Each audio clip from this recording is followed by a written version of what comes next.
이 시간 마음을 정돈하고 다 같이 묵도하심으로써 2020년 5월 31일 주일 예배를 하나님 앞에 올려드립니다.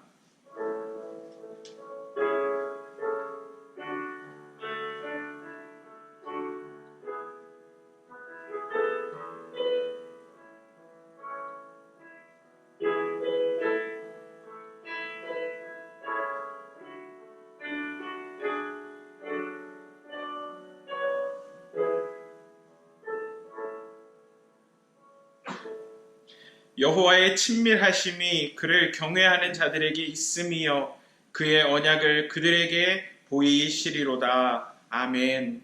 하나님, 이 시간 우리로 하여금 예배하게 하시니 감사합니다. 이 시간 이 시편의 고백대로 하나님과의 친밀감이 회복되는 이 시간이 되기를 원합니다.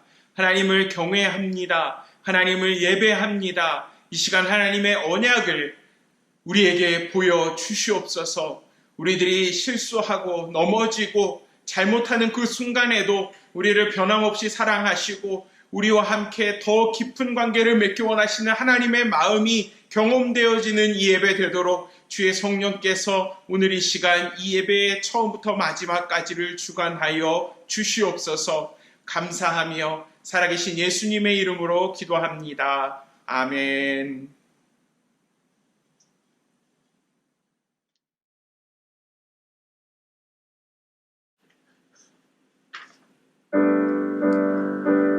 이 시간 함께 찬양하겠습니다. 죄에서 자유를 얻게 하는 죄에서 자유를 얻게 하는 보혈의 능력 주의 보혈 시험을 이기고 승리하니 참 놀라운 능력이로다. 주의 보혈 능력이 또한 주의 피 믿으오. 주의 보혈 그 어린 양의 매우 귀중한 피로다. 육체의 정욕을 이기림은 보혈의 능력 주의 보혈 정결한 마음을 얻게 하니 참 놀라운 능력이로다. 주의 보혈 능력이 또한 주의 피 믿으오. 주의 보혈 그 어린 양의 매우 귀중한 피로다. 눈보다 더 희게 밝히는 것 보혈의 능력 주의 보혈 그 정한 모든 것 밝히시니 참 놀라운 능력이로다. 주의 보혈 능력이 또다. 주의 피 믿으오. 주의 보혈 그 어린 양의 매우 귀중한 피로다. 그 주의 복음을 전할 제목 보혈의 능력 주의 보혈 날마다 나에게 찬송 주니 참 놀라운 능력이로다. 주의 보혈 능력이 또다. 주의 피 믿으오. 주의 보혈 그 어린 양의 매우 귀중한 피로다. 주의 보혈 주의 보혈 능력이 또다. 주의 피 믿으오. 주의 보혈 그 어린 양의 매우 귀중한 피로다.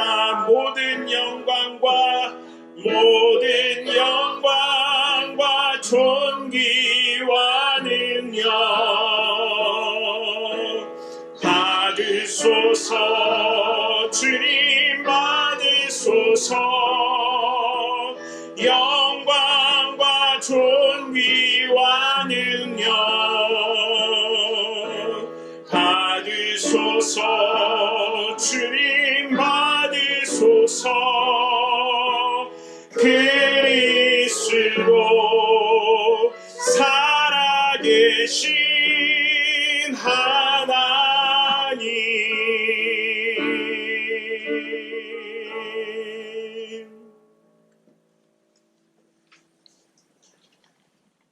오늘 함께 나눌 하나님의 말씀입니다. 신약성경 빌립보서 4장 11절에서 13절까지의 말씀입니다. 빌립보서 4장 11절에서 13절 말씀 함께 봉독합니다. 내가 궁핍함으로 말하는 것이 아니니라. 어떠한 형편에든지 나는 자족하기를 배웠노니 나는 비천에 처할 줄도 알고 풍부에 처할 줄도 알아. 모든 일 곧 배부름과 배고픔과 풍부와 궁핍에도 처할 줄 아는 일체의 비결을 배웠노라.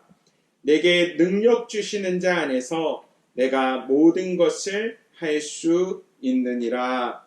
아멘. 오늘은 자족의 비결이라는 제목으로 하나님의 말씀을 나누겠습니다. 시카고에 노스웨스턴 대학교가 있습니다. 거기에 켈로그 스쿨이라고 경영대학원이 아주 유명한 학교가 있는데 그곳에서 교수이기도 하고 심리학자인 그 빅토리아 매드백 교수라는 여인이 있습니다.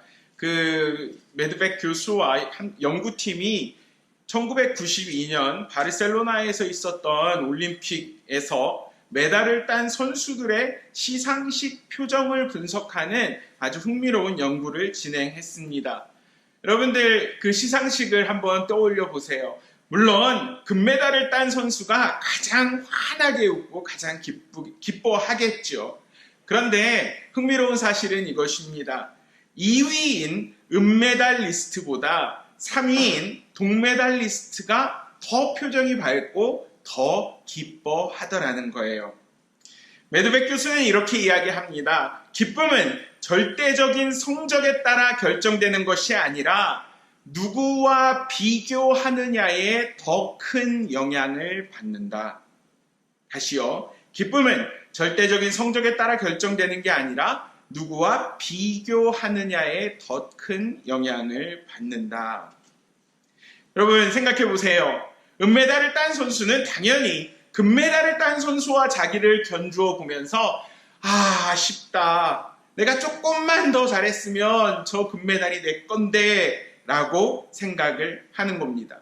반면에 동메달을 딴 선수는 아쉽게 메달을 놓친 4위 선수 그리고 그 밑에 있는 선수들과 자기를 비교하면서 자칫 잘못했으면 내가 메달을 딸 수 없었는데 그래도 감사하게 내가 동메달을 목에 걸게 되었구나 라고 하면서 흡족해 하더라는 거예요.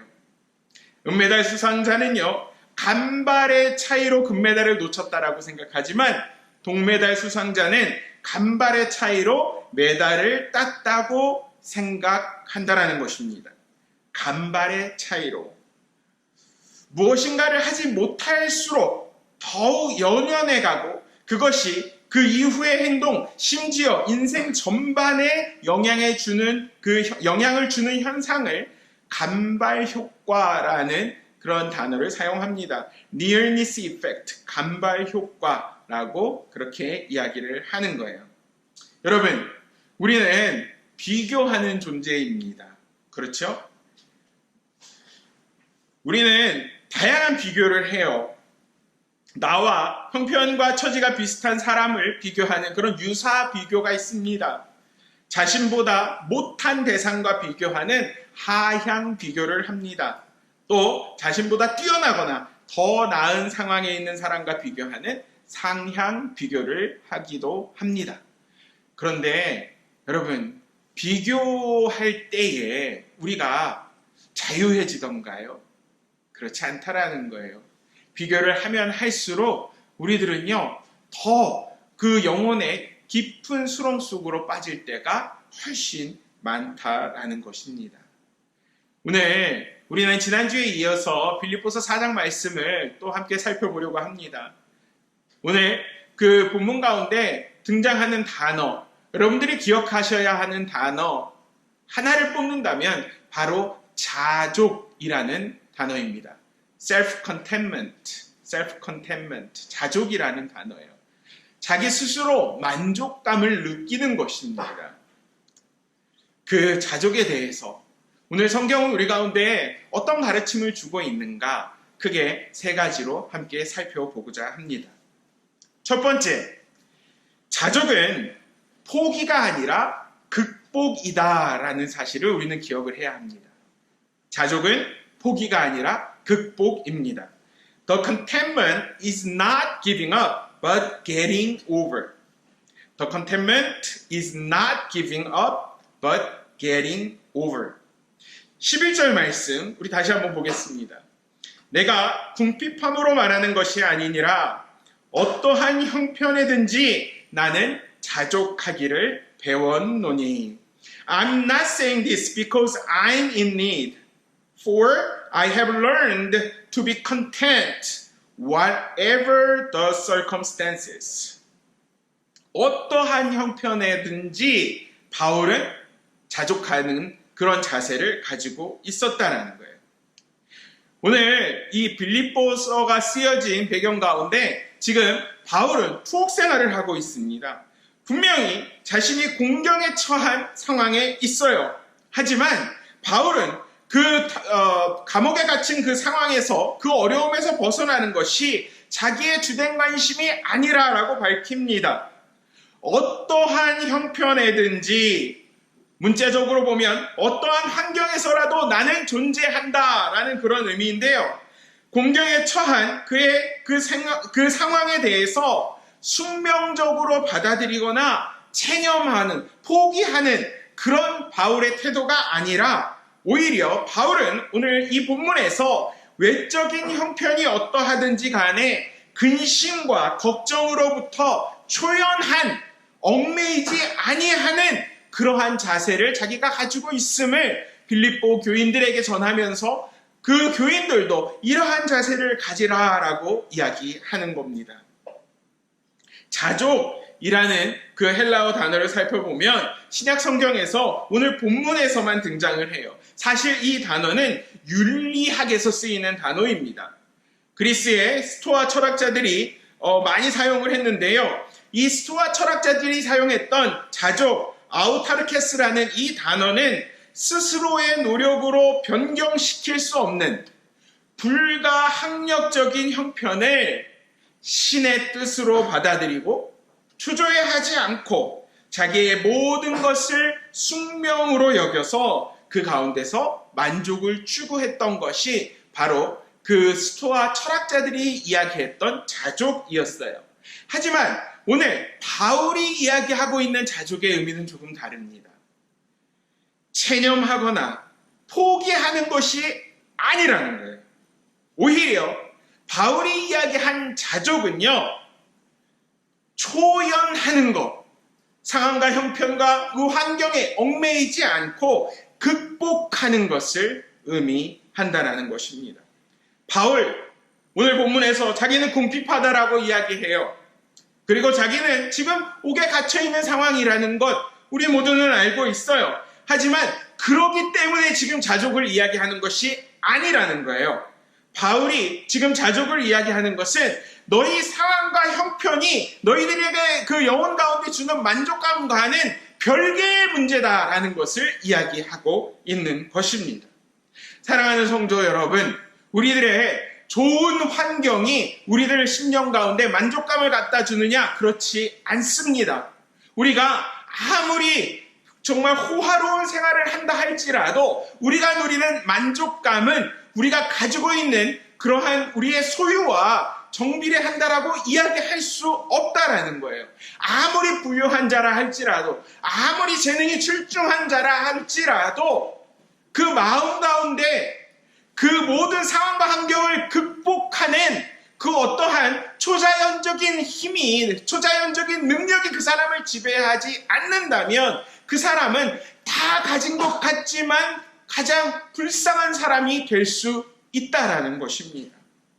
우리는 흔히 그 스토아파 그 철학자들처럼 자족에 대해서 이야기할 때 아유 그래 나는 남들보다 가진 것이 없으니까 지금 이것이 내 최선인가 보다 하고 이렇게 체념해버리고 포기할 때가 많이 있어요. 교회에서 자족에 대해서 이야기할 때도 그렇게 반응하시지 않을까 싶습니다. 저 사람은 은사가 많아, 저 사람은 재능이 많아, 저 사람은 물질이 많아, 하지만 나는 그렇지 않잖아. 그래도 자족하라니까, 만족하라니까 그냥 뭐 그렇게 해버리지 라는 체념, 포기, 거기에서는 하나님께서 우리 가운데 주시는 분명한 자족의 개념을 발견할 수 없다는 거예요.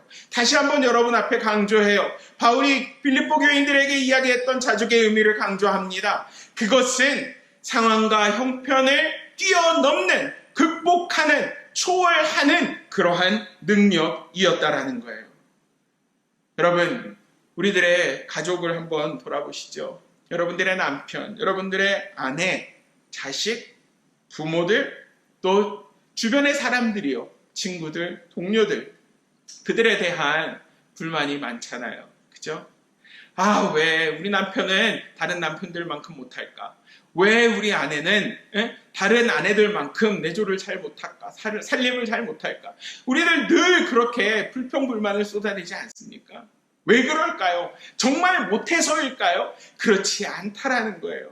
우리들의 생각을 바꾸고 우리들 가운데 그러한 만족감이 내가 그 체념과 포기에서 오는 것이 아니라 이 모든 상황을 극복한 그 바울이 이야기한 진정한 자족의 의미를 발견할 때 우리들 가운데 주어진다라고 생각할 때 우리 가족들이, 나의 배우자가, 나의 자녀들이, 나의 또 그 부모나 나의 동료들이 정말 소망의 그 씨앗으로 보여지는 놀라운 은혜를 경험하게 된다라는 것입니다. 사랑하는 성도 여러분, 기억하세요. 자족은 포기하는 것이 아닙니다. 극복하는 것입니다. 두 번째, 우리가 자족에 대해서 살펴봐야 하는 것은 자족은 배움을 통해 얻어진다라는 거예요. 자족은 배움을 통해 얻어집니다. You will be content through learning. You will be content through learning. 12절 말씀이에요. 나는 비천에 처할 줄도 알아, 비천에 처할 줄도 알고 풍부에 처할 줄도 알아. 모든 일, 곧 배부름과 배고픔과 풍부와 궁핍에도 처할 줄 아는 일체의 비결을 배웠노라 라고 성경은 기록합니다. I know what it is to be in need, and I know what it is to have plenty.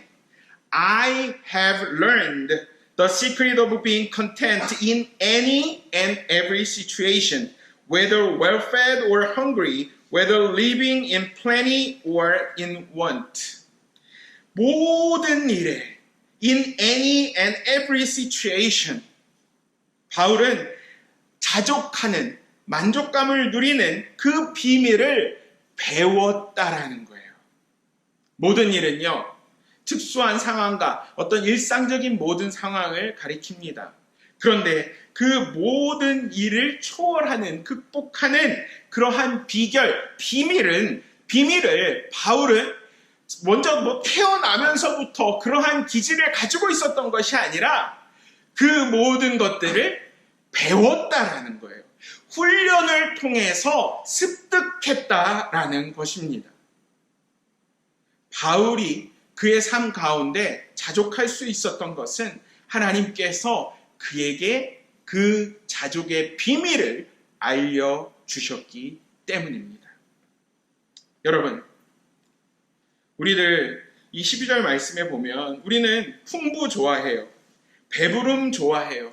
그렇죠? 그런데 성경에서 말하는 자족의 의미는요, 풍부와 배부름뿐만 아니라 비천과 배고픔, 궁핍 속에서도 만족하는 것이 바로 자족이라는 것입니다. 얼마 전에 우리 아이하고 잠깐 이야기를 했는데, 저는 자녀 양육에 있어서 한 가지 철학이 있는데요. 아이들한테 너무 좋은 것을 해주면 안 된다라는 거예요. 제가 자랄 때 개척교회 목회자 자녀로 힘들게 자라서 그런 것도 있겠지만, 저는 오늘 특별히 이 빌립보서 4장 12절 말씀을 생각할 때마다 아이들에게 너무 좋은 것보다는 좀 덜 좋은 것으로 그 아이들이 배울 수 있게, 훈련될 수 있게 하는 것이 부모의 한 가지 사명이라고 생각을 합니다.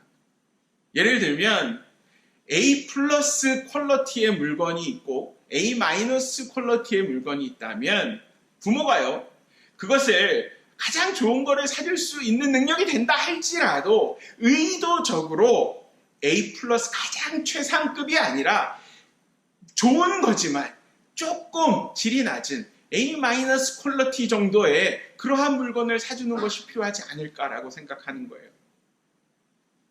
아이들한테 옷이든 좋은 음식이든 부모로서 10번 정도 해줄 수 있다면, 마음은 사실은 자녀들에게 더 주고 싶은 것이 부모의 마음이잖아요.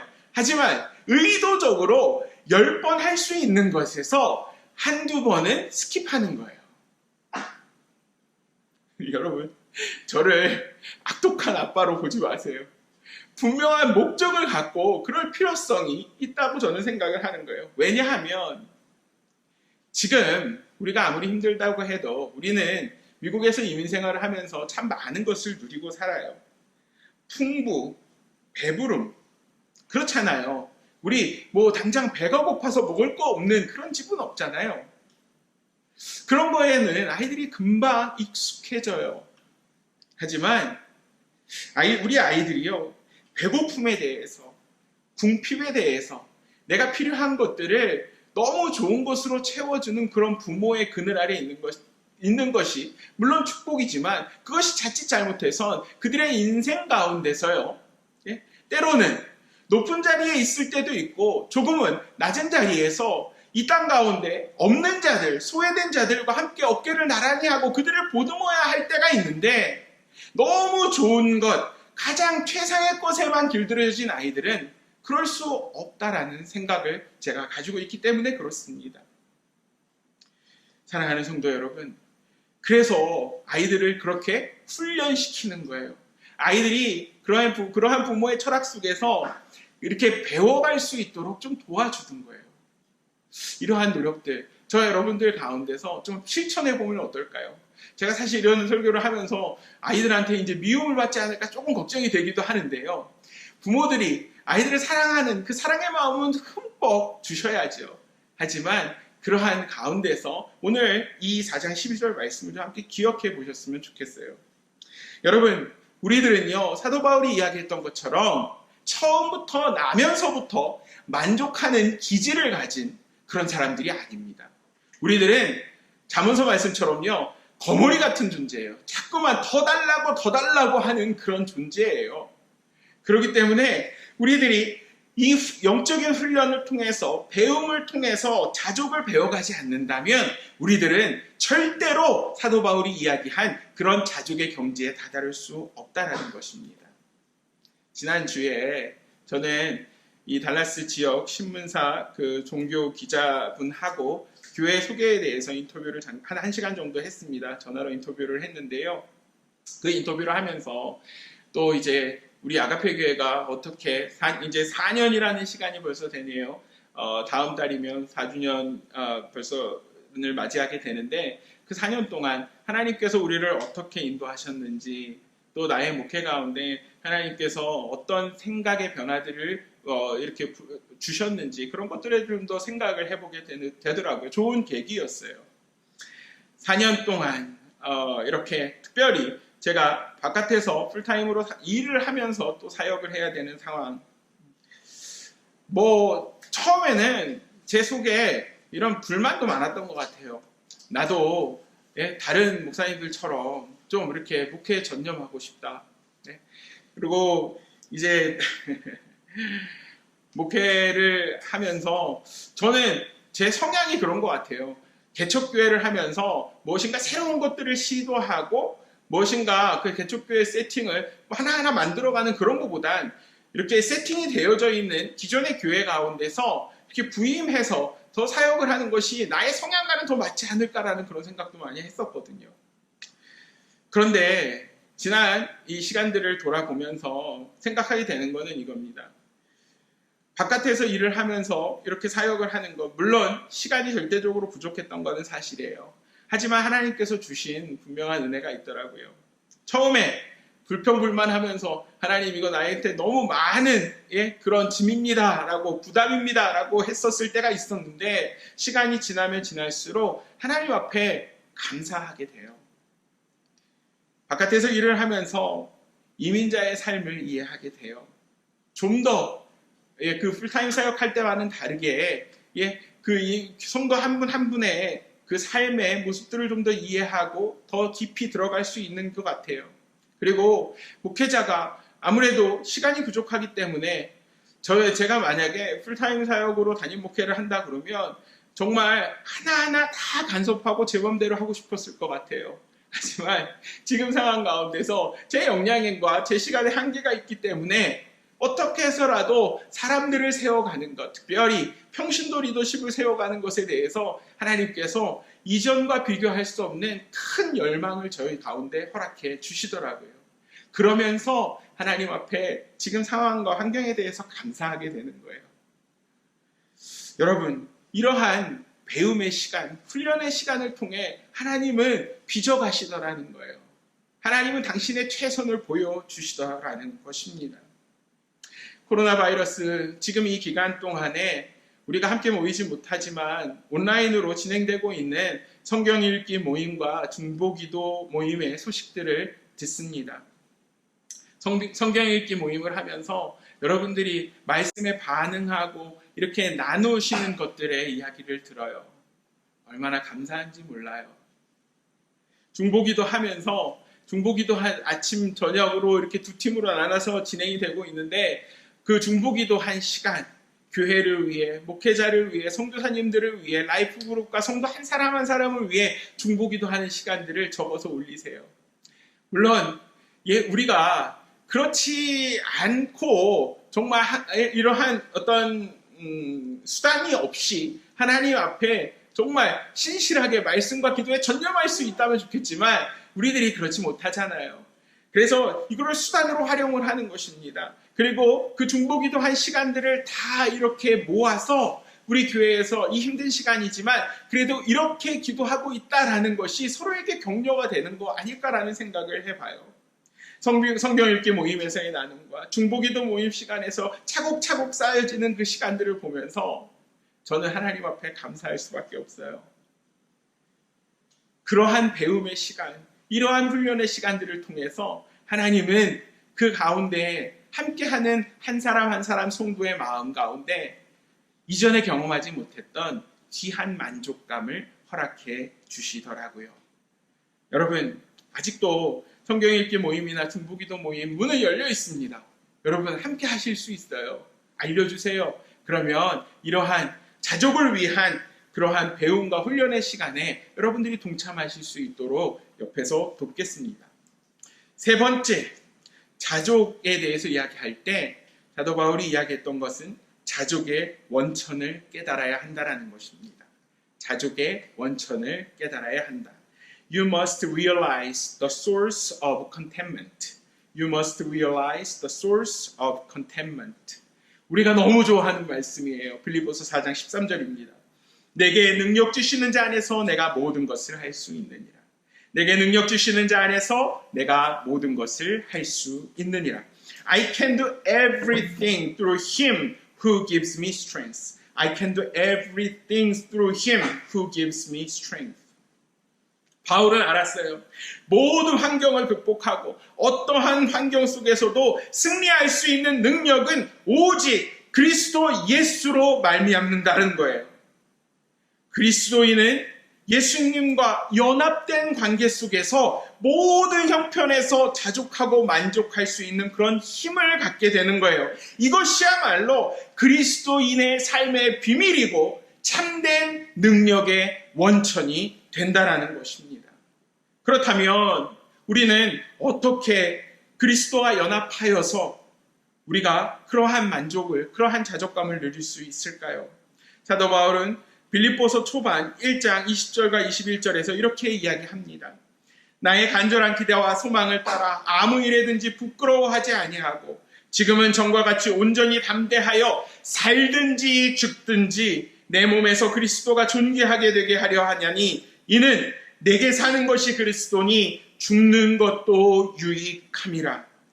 I eagerly expect and hope that I will in no way be ashamed, but will have sufficient courage so that now, as always, Christ will be exalted in my body, whether by life or by death. For to me, to live is Christ, and to die is gain. 여러분, 사도 바울은 알았어요. 예수 그리스도의 십자가의 보혈이 자기에게 영생을 가져다 주는 것이라는 것, 자기의 모든 죄와 사망의 문제를 해결해 주는 것이다 라는 것을 알았어요. 그렇기 때문에 사도 바울은 지금 삶과 죽음의 문제가 나를 가로막지 못한다. 삶과 죽음의 문제, 나의 삶의 형편과 상황의 문제가 나에게 어떠한 제약이 될 수 없다라고 고백하는 거예요. 내게 사는 것이 그리스도니 죽는 것도 유익함이라. 죽음도 각오한 사도 바울에게 만족하지 않을 것, 감사하지 않을 것은 없었다라는 거예요. 제가 목사 안수를 받은 게 이제 만 10년이 지났더라고요. 목사 안수 예배 드리면서 저는 저희 아버님께서 기도해 주셨던 그 기도를 계속 머릿속에서 되뇌입니다. 아들 목사가 살아도 예수를 위해 살고 죽어도 예수를 위해 죽는 목사가 되게 해 주시라고 그렇게 기도하셨던 아버지 기도가 생각이 나요. 뭔 기도를 저렇게 하실까? 네, 그때는 그렇게 생각했는데 그 말씀을 계속 이렇게 곱씹을수록 참 제 마음 가운데 은혜가 돼요. 맞아요. 우리들이 살아도 예수를 위해, 죽어도 예수를 위해 살아갈 수 있다면 우리들 삶 속에 감사할 수 없는 것, 자족할 수 없는 것, 아마도 그것은 없을 거예요. 오늘 우리가 이 빌립보서 4장 13절 말씀을 대하면서 우리는 흔히 그렇게 생각해요. 내게 능력 주시는 자 안에서 내가 모든 것을 할 수 있느니라. 흡사 우리가 막 슈퍼맨, 슈퍼우먼이 되는 것이라고 생각을 해요. 하나님께서 우리들에게 초자연적인 능력을 주셔서 우리가 모든 것을 할 수 있는 그런 슈퍼맨이 되는 것, 슈퍼우먼이 되는 것. 그래서 나는 이 땅 가운데서 천상천하 유아독전 나는 모든 걸 할 수 있다라고 그러한 어떤 셀프 인커리지먼트, 자기 스스로를 격려하는 그런 맥락에서 이 단어를 이 성경 구절을 많이 사용을 하더라고요. 하지만 우리가 오늘 이 본문의 맥락을 살펴봤을 때 이 빌립보서 4장 13절 말씀은 사실 그런 말씀이 아니에요. 모든 것을 할 수 있느니라라고 말씀하셨을 때 그 모든 것에는요, 사는 것과 심지어 죽는 것, 배고픈 것, 궁핍에 처할 줄 아는 것, 낮은 자리에 거기에 처할 줄 아는 것, 이 모든 것을 포함하는 것이 바로 빌립보서 4장 13절 말씀의 의미라는 거예요.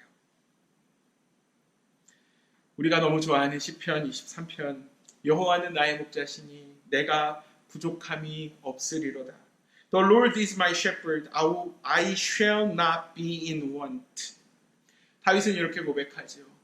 성경학자들은 다윗이 시편 23편을 기록할 때가 노년이었을 거라고 생각을 합니다. 아들이었던 압살롬이 반역을 해서 그 아버지 다윗을 죽이기 위해서 쫓아다니는 시기에 이 시편 23편을 지었다라고 해요. 그때의 다윗의 고백이에요. 여호와는 나의 목자시니 내게 부족함이 없으리로다. 이것이 참된 자족의 모습이라는 거예요.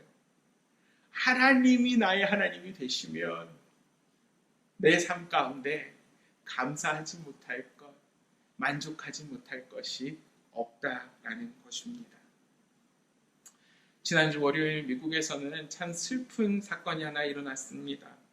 미네소타주에서 비무장 흑인인 그 조지 플로이드라는 사람을 백인 경관이 무력으로 진압을 합니다. 그런데 무릎으로 그 목을 10분 가까이 눌렀다라고 해요.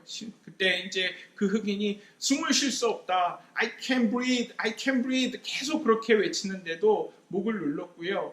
심지어 그렇게 기절을 한 이후에도 몇 분 더 그러한 상황이 이어져서 결국에 그 흑인이 죽음을 당하고 말았습니다. 지금 코로나 바이러스로 인해서 10만 명이 넘는 사람이 미국 안에서 죽었거든요. 그런데 지금 이 인종차별적인 이러한 일들이 일어나면서 미국은 더 시끄러워집니다. 금요일 밤에 달라스 다운타운에서도 폭동이 일어났어요. 그렇게 큰 규모는 아니었지만 상점 가운데 또 제가 그 일을 하면서 보니까 막 세븐일레븐 이런 편의점에도 다 유리창을 깨고 물건들을 약탈해간 그러한 모습들이 보이더라고요. 시위대들, 그렇게 지금 아주 많은 이러한 아주 복잡한 그러한 일들이 전개되고 있습니다. 물론 제도적인 개선을 통해서 이러한 것들이 바로 잡혀야 되는 것도 맞겠죠. 하지만 저는 그렇게 믿어요. 이 특별히 인종차별과 관련된 이러한 상황 가운데서는 비교의식, 열등감이 그 가운데 깊이 자리 잡고 있다는 거예요. 미국의 역사 가운데 이러한 일들이 생길 때마다 계속해서 반복되는 것은 사실 그런 제도적인 어떤 그 상황의 문제라기보다는 각 사람의 내면 가운데 있는 비교의식과 열등감이 그것들을 주관하고 있다는 거예요. 여러분, 이 문제들이 어떻게 해결될까요? 저는요, 분명히 그렇게 믿어요. 그러한 어떤 현상적인 해결 방안이 그것들은 굉장히 한시적이고요, 일시적인 것이라고 생각을 합니다. 이러한 정말 근원적인 문제들이 해결되기 위해서는 한 사람 한 사람, 백인이든 흑인이든 우리 같은 그 한인종, 유색인종들이든 우리들이 창조주 되신 하나님 앞에서 우리들의 내면을 다시 한번 돌아보고 정말로 자족할 수 있는 자족의 원천이 어디에 있는가? 다윗처럼 고백할 수 있는 내게 부족함이 없으리로다. 어떠한 그러한 정말 쫓기고 핍박당하는 상황 가운데서도 나는 하나님이 나의 목자시기 때문에 내가 부족함이 없다라고 고백할 수 있는 그러한 신앙의 고백이 우리들 내면 가운데 일어날 때 우리는 비로소 자유할 수 있는 것이고 그러한 얽매인 족쇄로부터 참 자유를 누릴 수 있다라고 저는 믿습니다. 초반에 비교에 대해서 이야기했어요. 유사비교, 자기의 비슷한 상황에 있는 사람들과 비교하는 것은 궁극적으로는 과도한 경쟁심을 유발합니다. 하향 비교, 자기보다 좀 못하는 사람들을 바라보면서 만족을 얻는 것. 결국에 그런데 그 끝에는 교만이 싹트게 됩니다. 상향 비교요. 자기보다 잘난 사람들, 자기보다 똑똑한 사람들을 바라보고 살아가는 것. 이것이 우리들 가운데 도전을 주기도 해요. 하지만 그것들이 계속해서 우리 삶 가운데, 우리들의 심령 가운데 자리 잡고 있을 때는 상대적인 빈곤감만 마음에 더 퍼지게 되어 있습니다. 여러분, 저와 여러분들의 심령의 상태를 지금 살펴보기 원해요. 늘 누군가와 비교하면서 앞에서 이야기했던 그 간발의 차이로 내 인생은 이렇게 되었다. 은메달리스트처럼 낙심한 그러한 모습이 우리들 가운데 있지 않습니까? 간발 효과요. 사실 긍정적인 간발 효과는 그렇게 오래가지 않아요. 하지만 간발의 차이로 내가 저 사람에게 밀렸다. 내가 손해를 봤다. 나의 인생이 이렇게 정말 형편없이 내팽개졌다라고 생각한다면 인생 전반이 낙심과 우울함으로 가득할 수밖에 없는 거예요. 저와 여러분, 믿는다라고 하면서 하나님을 나의 아버지라고 고백하면서 예수 그리스도 안에서 우리가 정말 영생을 소유한 자라고 이야기하면서 우리들의 모습은 여전히 그런 비교의식과 열등감 속에 갇혀 있지 않습니까? 여러분, 지금 우리는 무엇인가 우리 내면 가운데 있는 변화들을 끌어내야 합니다. 포기하지 말고 극복할 수 있는 저와 여러분들이 되시기를 주의 이름으로 축원합니다. 말씀과 기도를 통해서 영적인 훈련과 배움의 시간들을 통해서 정말 참된 그 자조, 참된 만족감을 누리는 저와 여러분들 되기를 원해요. 더 이상 내 주변의 사람과 비교하는 것에 그치는 것이 아니라 바울처럼, 다윗처럼 자족의 원천 되시고 근원 되시는 하나님을 바라보시면서 우리들 마음 가운데 정말 하나님께서 주시는, 우리를 풍성하게 채우시는 하나님의 은혜를 경험하는 저와 여러분들 되시기를 주의 이름으로 축원합니다. 함께 기도드리겠습니다.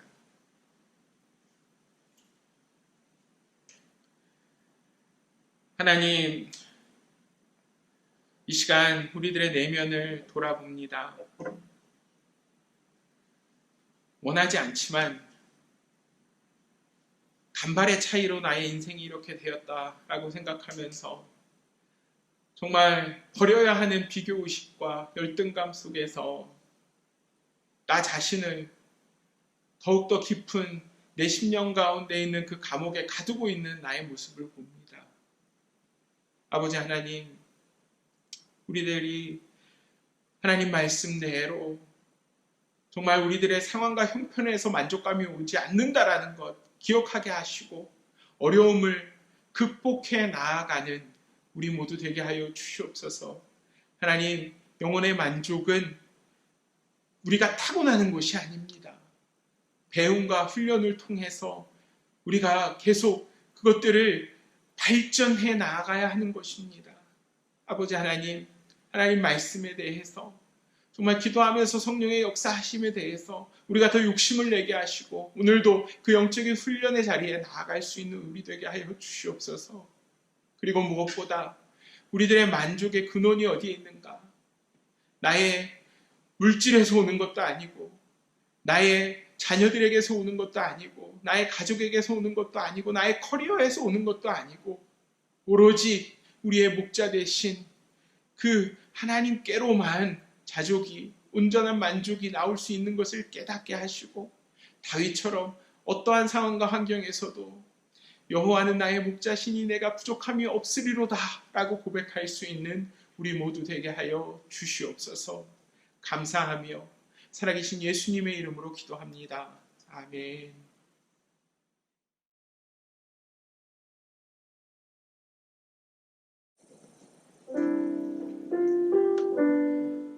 이 시간 준비한 예물 하나님 앞에 올려드리면서 함께 찬양합니다. 아무것도 두려워 말라.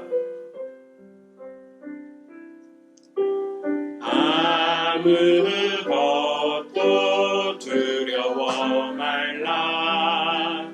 주 나의 하나님이 지켜주시네. 놀라지 마라. 겁내지 마라. 주님 나를 지켜주시네. 아무것도 두려워 말라. 아무것도 두려워 말라. 주 나의 하나님이 지켜주시네. 놀라지 마라. 겁내지 마라. 주님 나를 지켜주시네. 내 맘이 힘에 겨워 지칠지라도 주님 나를 지켜주시네. 세상의 험한 풍파 몰아칠 때도 주님 나를 지켜주시네.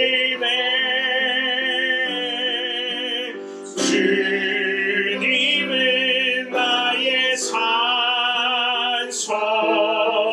주님은 나의 요새, 주님은 나의 소망, 나의 힘이 되신 여호와. 주님은 나의 산성, 주님은 나의 산성.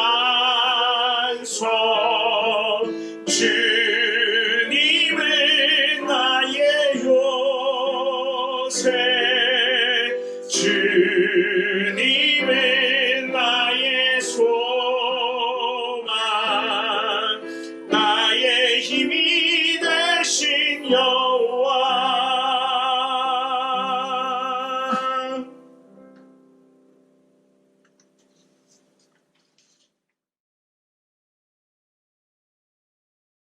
이 시간 드려진 예물 위해서 기도하고 축도함으로 예배를 마치겠습니다.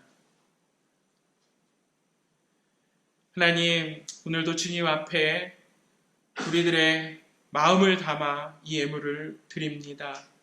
하나님, 11조로 감사 헌금으로 선교 헌금으로 구제 헌금으로 주일 헌금으로 또 다양한 그 명목을 가지고 하나님 앞에 드려진 이 예물을 받아 주시옵소서. 하나님, 또한 이 예물을 드린 손길마다 아버지 상황과 환경 가운데 휩쓸리는 그러한 믿음이 아니라 어떠한 상황 가운데서도 예수 그리스도로 인하여서 만족하며 늘 그 마음 가운데 평안을 누리는 우리 성도 한 사람 한 사람 되도록 주여 은혜를 베풀어 주시옵소서. 또 이 헌물이 쓰이는 곳곳마다 하나님의 나라가 확장되게 하시고 예수 그리스도의 복음이 땅 끝까지 전파되는데 이 예물을 사용하여 주시옵소서. 감사하며 예수님의 이름으로 기도합니다. 아멘. 축도합니다. 지금은 우리 주 예수 그리스도의 은혜와 아버지 하나님의 크신 사랑과 성령님의 교통하심이 이제는 어떠한 상황과 환경 가운데서도 정말 그 우리들 영혼의 만족의 근원 되시는 예수 그리스도로 인하여서 이 험난한 세상 가운데 정말 자족의 마음을 가지고 살아가기로 결단하는 주의 사랑하시는 백성들 위에 지금부터 영원토록 함께 하시옵기를 간절히 축원하옵나이다. 아멘.